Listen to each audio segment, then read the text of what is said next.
Okay, and now we'll go to Sylvia. Sylvia, please state where you're from and ask your question. Hi, I'm from Arizona, and I was just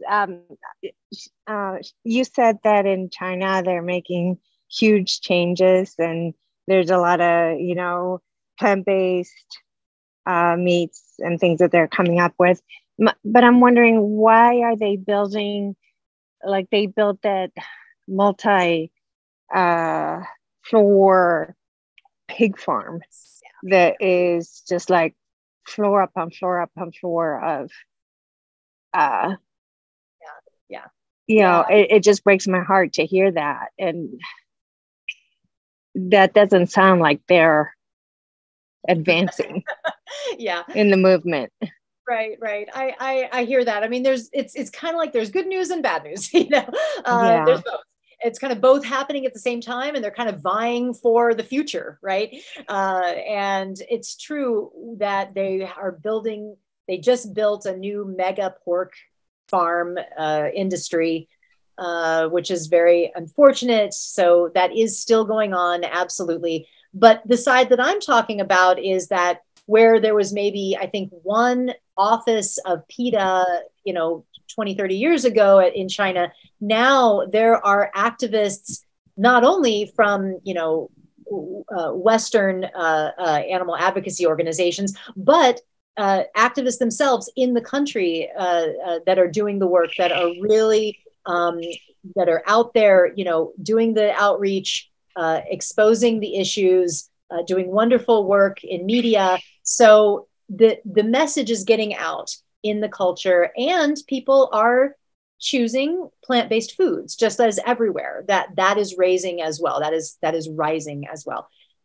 Is a Western-centered diet around meat also rising? Yes. So it's, there's both going on. And like I said, they're kind of vying for the future.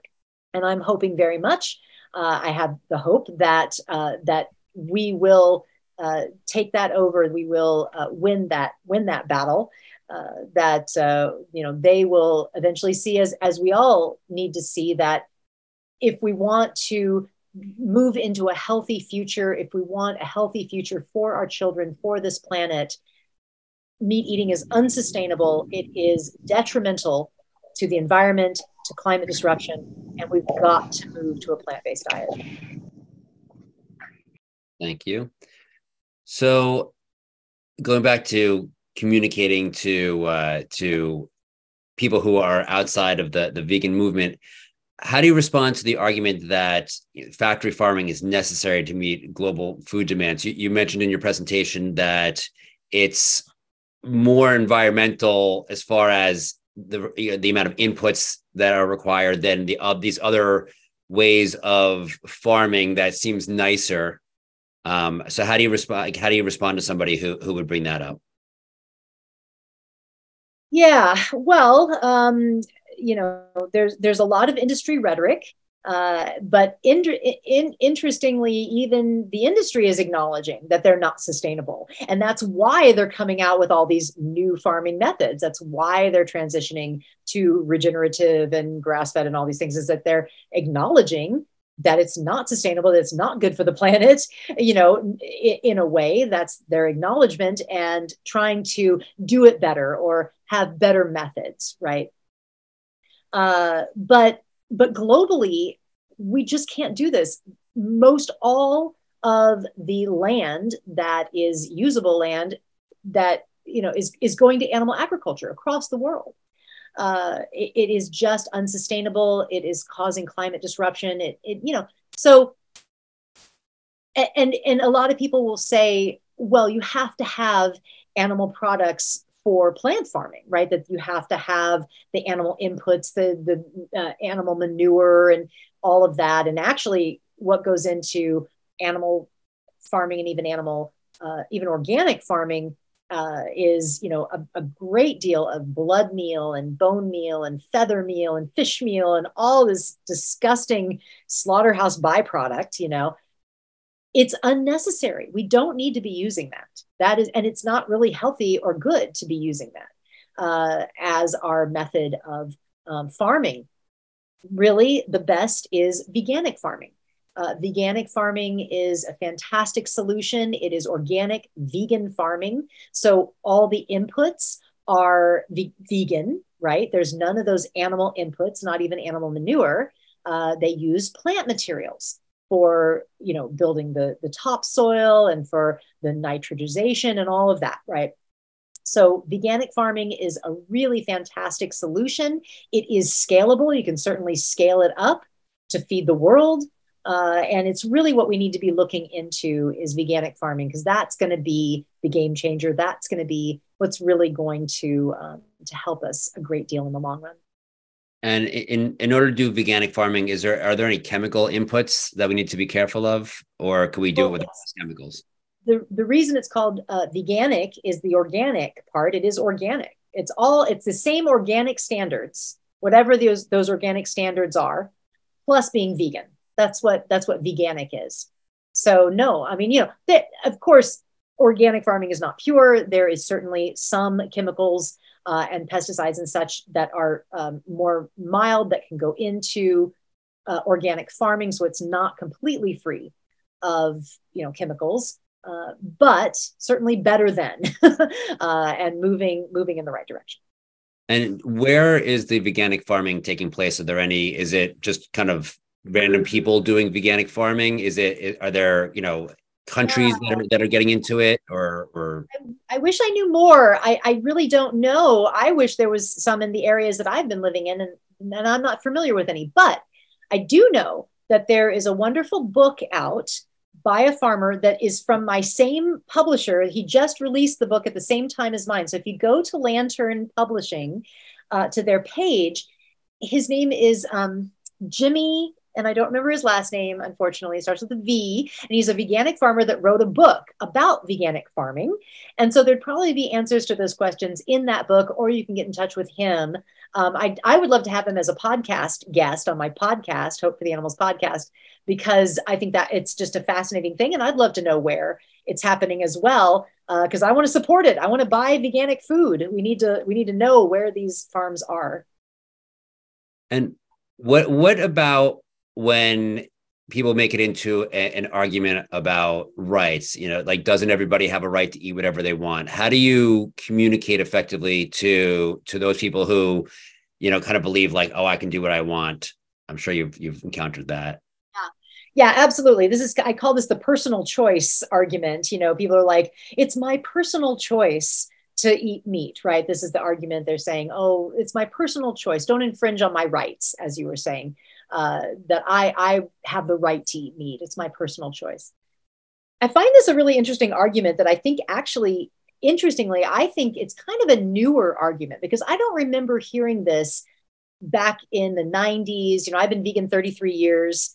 I don't remember hearing this back in the 90s, the early 2000s as much. It was more just the arguments against whatever you're saying. You know, it's like, no, the animals don't suffer, or whatever the counterpoint was. But I think that that's a harder argument now. I think that it's harder for people to argue with what we're saying because they know it's true. So now this is kind of the go-to new argument that's like, well, it's my personal choice, right? When you can't really come back with countering the truth. So what I say to this, though, is that, you know, a personal choice is like choosing what color socks to wear that day, or choosing whether you're going to eat cereal or pancakes for breakfast. You know, that's a personal choice. When your choices start affecting others, other sentient beings, and starts harming other sentient beings, it stops being a personal choice anymore and starts being an ethical question, an ethical concern. You know, and there are other beings' rights involved, not only your own rights, but the rights of animals to live free of suffering, right? So it's not really a personal choice to eat meat at all. It's actually a justice issue. It's an ethical issue. It is deeply personal to those animals involved. It's their personal choice that they want to live. They do not want to suffer. So, yeah. Okay. And In your experience, what are the most effective tactics for promoting veganism and reducing meat consumption? Oh boy, don't we wish we knew? This is a very tough question. I get this all the time, and nobody knows really. That's the answer. We do what we can. There are some studies and statistics and things that we can gather to make our informed choices. But my answer to this is really, I think the best thing someone can do if someone wants to help, if someone wants to go beyond just being vegan and they want to do more. First of all, the best thing to do is be vegan, right? So let's start there. But if you want to take it further and do more, I think the best thing to do is whatever inspires you and whatever is going to be sustainable for you, right? Whatever you're going to be able to do in a sustained method for a long time. If we tell everybody, oh, do this kind of activism, this is the best activism, you have to do this, and it's not something that people feel comfortable doing, or they don't want to do, or they're not going to do for a long period of time, they're going to do it a couple of times, not enjoy it, not go back, then that's not the best for them, right? It's not the best kind of activism. So I think that we have to look at individuals, what their talents are, what are they're inspired by, what what they have to offer, because the movement needs accountants, the movement needs graphic artists, the movement needs whatever your talents are, to volunteer or get a job and help with those talents. So that's kind of my answer to that one. And how is the popularity of the plant-based movement, where people are eating, avoiding animals because of their health, which has become a lot more popular over the last decade or two? How has that made it easier to promote veganism? Yeah, well, I know that this is an entire health conference. You can get a lot of information about health in this entire The Real Truth About Health conference. I am not a health expert in any way, and that's not what I focus on. So, my focus is the animals, the environment, justice, and I feel like there's a lot of studies, there's a lot of information out there on health, and that can bring people in, which is great, because we want to be healthy. It's good to be healthy. It's good to eat whole food, plant-based. But I have heard again and again and over from longtime vegans that what keeps them in is when they start to realize that this affects the animals, this affects the planet, that this is deeper and broader than just their health. And that's what keeps them in. So I think that it's really important to learn about these issues, to know about these issues, to be inspired by individual animal stories and the environmental impact, so that we can be inspired to maintain this lifestyle. Okay. And do you feel encouraged or discouraged by the state of the animal rights movement and how it's been, the trajectory that it's on, and the successes that, and or failures that they've seen over the last 33 years since you've gone vegan? Yeah.